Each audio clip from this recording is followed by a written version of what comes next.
इंग्लंडमधल्या महिला विश्वचषकाच्या उपांत्य सामन्यामध्ये भारताच्या विजयाची प्रमुख शिल्पकार ठरलेली हरमनप्रीत कौर ही मूळची पंजाबची जरी असली तरी तिचं पुण्यामध्ये एक खास नातं आहे.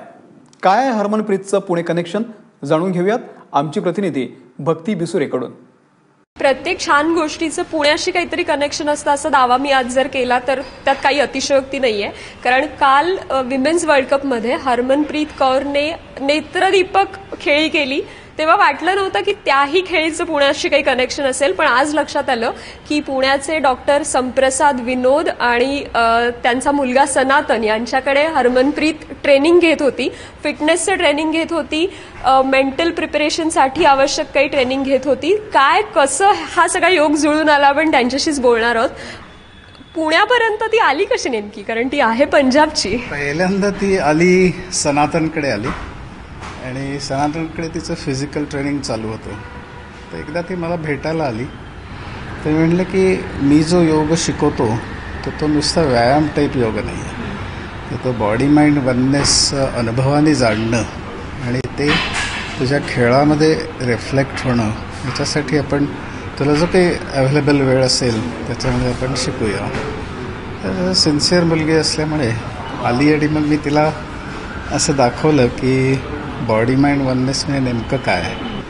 सनातन आहे आपल्याबरोबर. सनातन स्वतः सुद्धा क्रिकेट खेळतो. क्रिकेट हा मुलांचा गेम आहे असं म्हटलं जातं. पण काल ती जेव्हा खेळत होती तेव्हा ट्विटर किंवा सोशल मीडियावरती जर का येणाऱ्या प्रतिक्रिया बघितल्या तर लोक असं म्हणत होते की अरे मुलां इतकेच चांगले किंवा मुलांपेक्षाही भारी शॉट्स ती मारतीये. ह्या सगळ्याचं सिक्रेट काय होतं? तू नेमकं काय काय ट्रेन केलं होतंस? नाही, याच्या मागे माझा फारसा हात नाही, कारण ती जिनियसच आहे. आणि I think it's a little unfair की मुलं आणि मुली हे कम्पेअर करणं. म्हणजे तिची एक वेगळीच लीग आहे आणि तिने जे शॉट्स मारले ते मुलांसारखे मारले म्हणण्यापेक्षा तिने ते शॉट्स फार सुंदर मारले. आणि बाबा मगाशी म्हणले तसं की तिने ते प्रिपेअर करताना मी तिला हॉलमध्ये पाहिलं, योगा हॉलमध्ये जेव्हा ती व्हिज्युअलाइज करून ते शॉट्स खेळत होती. सो एक्झॅक्टली तसं काल मी त्या टीममध्ये रिफ्लेक्ट होताना पाहिलं. तर त्यामुळे कंपॅरिझन वगैरे असं काही माझ्या डोक्यात आलंच नाही. पण बघून आनंद नक्कीच झाला. खूपच बरं वाटलं की जे तिने कष्ट करून सगळं इथे हे केलं, व्यायाम केले किंवा बाबांकडे योगा शिकले, ते प्रत्यक्षात आपल्याला सगळ्यांना बघायला मिळालं. साधारणपणे प्रत्येक खेळाडूच्या यशाचं गमक त्याच्या 100% देण्यामध्ये असतं असं म्हणतो आपण. तिच्या बाबतीत तू काय काय ऑब्झर्वेशन्स केलेस तिच्या कमिटमेंटबद्दल? ॲक्च्युली मी तिच्या बाबतीत जे पाहिलं की she is very calm and composed. आणि ती सगळं आपण तिला जे काही सांगतो ते सगळं तिच्यामध्ये उतरतंय. म्हणजे शी इज ॲक्च्युली लिसनिंग टू असं मला जाणवलं. आणि तिचं शी इज टेम्परामेंटली व्हेरी स्ट्रॉंग. म्हणजे शी असं मला कधी जाणवलं नाही की she is asking for advice. म्हणजे तिला अरे मला आता मी काय करू सांग असं कधीच झालं नाही, ना की मी तिला काही फार सांगायला गेलो.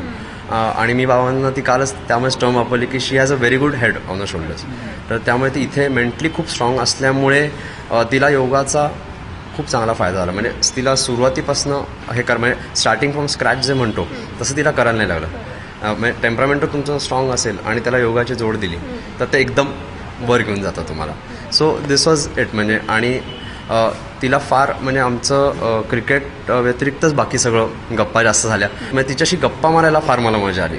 अशी म्हणजे सुपरस्टार जे तुमचं स्टेटस असतं तसं तिच्याकडे बघून तर अजिबातच कधीच जाणवलं नाही. म्हणजे तो एक ॲरोगन्स असतो, इगो असतो, तो तर कधीच नाही.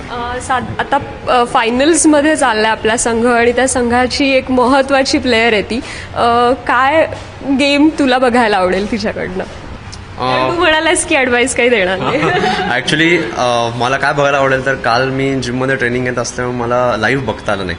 सो मी हॉटस्टारवर तिचं रिप्ले व्हायला, तर मला एक्झॅक्टली तेच उद्या म्हणजे परवा जेव्हा फायनल आहे तेव्हा बघायला आवडेल लाईव्ह सेम. आणि जास्त रन्स केलं तर चांगलंच आहे. आणि cup I want to see her holding the cup.